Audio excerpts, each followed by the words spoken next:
नमस्कार, स्वागत है आपका हमारे इस YouTube चैनल पर। मैं मुमन श्रीवास्तव आपका हार्दिक अभिनंदन करता हूं। दिल्ली विश्वविद्यालय में G20 के आयोजन लगातार चल रहे हैं और आज आप देख सकते हैं कि ये DU के डिपार्टमेंट ऑफ अरबिक ने कल्चर काउंसिल के साथ मिलकर G20 पे 2 दिवसीय एक बड़ा सेमिनार कराया, Indo Saudi relations through the ages. हमारे साथ मौजूद हैं कार्यक्रम के संयोजक और DU के अरबी विभाग के अध्यक्ष प्रोफेसर एस हसनैन अख्तर।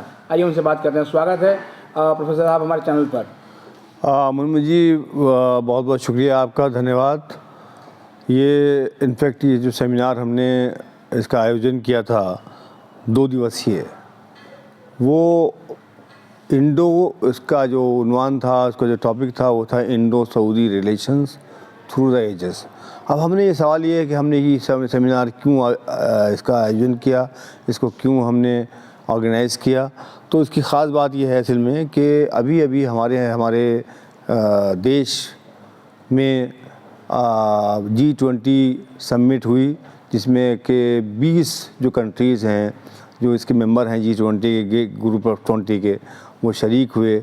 और ये बहुत बड़ा एक हमारे लिए, हमारे मुल्क के लिए, हमारे देश के लिए और हमारी जो गवर्नमेंट है उसके लिए बहुत बड़ी कामयाबी है इसमें कि उन्होंने इतना बड़े पैमाने पे इतना बड़ा एक जो है प्रोग्राम का आयोजन किया, उसको मुनक्किद किया, उसको ऑर्गेनाइज़ किया और इतना कामयाब प्रोग्राम रहा जिसमें कोई भी यानी कि एक ऐसा प्रोग्राम रहा जिसमें कोई भी ज़रा बराबर भी कहीं कंट्रोवर्सी नहीं हुई और हर रेजोल्यूशन जो है वो बहुत ही स्मूथली पास हो गया।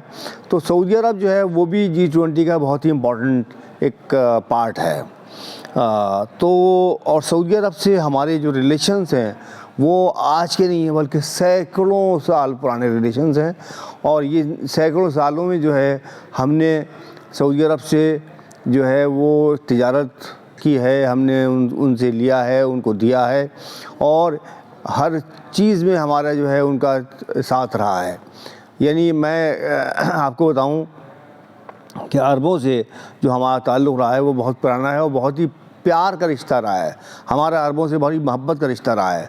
और अरब जो थे वो हमेशा यहाँ से ख़ास तौर से जो मसाले होते हैं वो लेके जाया करते थे और भी चीज़ें ले जाते थे यहाँ से।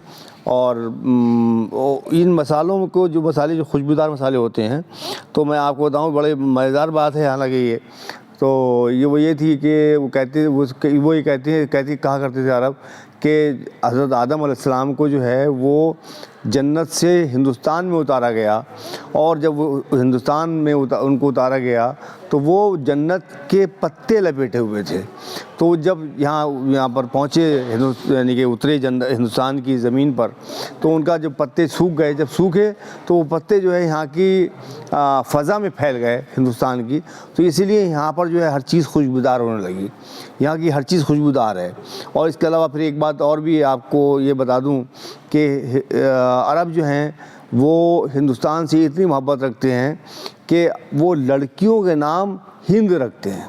हिंद सर? जी हाँ, हिंद उनके यहाँ बहुत ही सबसे प्यारा नाम माना जाता है, बहुत पसंदीदा नाम माना जाता है हिंद, क्योंकि वो हिंदुस्तान से मोहब्बत करते हैं, हिंदुस्तान से प्यार करते हैं।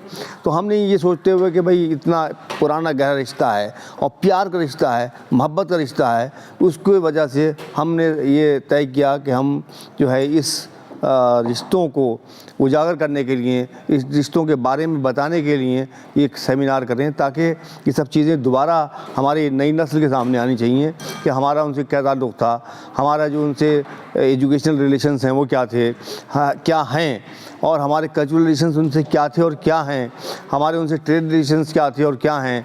इन तमाम बातों को हम दोबारा अपनी नई नस्ल को बताएं, ताकि नई नस्ल भी इन तमाम चीज़ों से आगाह हो सके और ये रिश्ते जो हैं और आगे बढ़ें और मजबूत हों।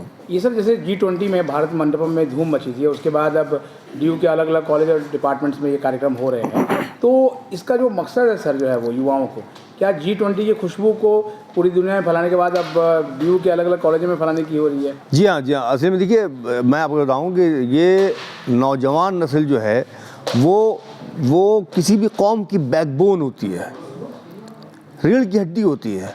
आप अगर अपनी नौजवान नस्ल को नहीं बताएंगे तो वो क्या सीखेगी, क्या जानेगी। तो उनको बताना बेहद ज़रूरी है। और इनको बताने वो उनके ज़ाहिर है उनको कहाँ बताया सकता है, उनके कॉलेजेस में बताया सकता है, उनको यूनिवर्सिटीज़ में बताया सकता है। यूनिवर्सिटीज़ और कॉलेजेस जो हैं वो उनके बताने के लिए, इन तमाम चीज़ों को बताने के लिए बेहतरीन जगह हैं। तो मैं समझता हूँ कि ये जो हमने ये इंतखाब किया है, ये चुना है यूनिवर्सिटी को, कॉलेजेस को, वो बहुत अच्छा चुनाव है। तो सर ये ड्यू के vice chancellor professor Yogesh Singh ji को कितना इसके लिए धन्यवाद देंगे? देखिए साहब, मैं समझता हूँ कि बहुत ही डायनामिक हमारे वाइस चांसलर हैं, और हमारे वाइस चांसलर साहब जो हैं वो जिस तरह से काम कर रहे हैं, जिस तरह से चला रहे हैं यूनिवर्सिटी को, वो बहुत देखिए मुझे बड़ी खुशी होती है कि ये हमें बड़ी हमारे लिए खुशखबरी की बात है कि एक बहुत डायनामिक हमें वाइस चांसलर मिला है, जो हमें उम्मीद है कि वो इस यूनिवर्सिटी को और आगे ले जाएंगे। दोनों दिन सर जो है वो यहाँ रिसर्च स्कॉलर भी थे और यहाँ तक कि ग्रेजुएशन के स्टूडेंट्स भी नज़र आए, तो युवाओं को क्या संदेश देंगे? देखिए हमने जो है वो यही हमारी कोशिश है कि हम स्टूडेंट्स के लिए हैं, हम स्टूडेंट्स के लिए हैं। और ये जितना भी यूनिवर्सिटी है, पूरी यूनिवर्सिटी है, कॉलेजेस हैं, सब स्टूडेंट्स के लिए हैं। ये तमाम प्रोग्राम्स स्टूडेंट्स के लिए हैं। ये जो सेमिनार्स हैं, जो लेक्चर्स हैं, सब स्टूडेंट्स के लिए होते हैं। तो स्टूडेंट्स जो हैं वो इन बातों को अब ये ज़ाहिर है यहाँ से लेकर गए हैं, सीखा है उन्होंने, बहुत कुछ सीखा है। और आपने देखा होगा, शायद यहाँ पे जो लोग मौजूद थे वो सब जानते हैं कि कितना इंटरेस्ट लिया हमारे स्टूडेंट्स ने इस पूरे 2 दिन में। जितने भी लेक्चर्स हुए और जो पेपर्स पढ़े गए, उनको सब स्टूडेंट्स से हमारे बहुत गौर से सुना, और उस पर सवालात भी हुए, क्वेश्चन आंसर्स भी हुए। ये बहुत अच्छी बात हुई। बहुत बहुत बधाई सर आपको इस सफल आयोजन के लिए और हमें समय देने के लिए। बहुत बहुत शुक्रिया, बहुत बहुत शुक्रिया।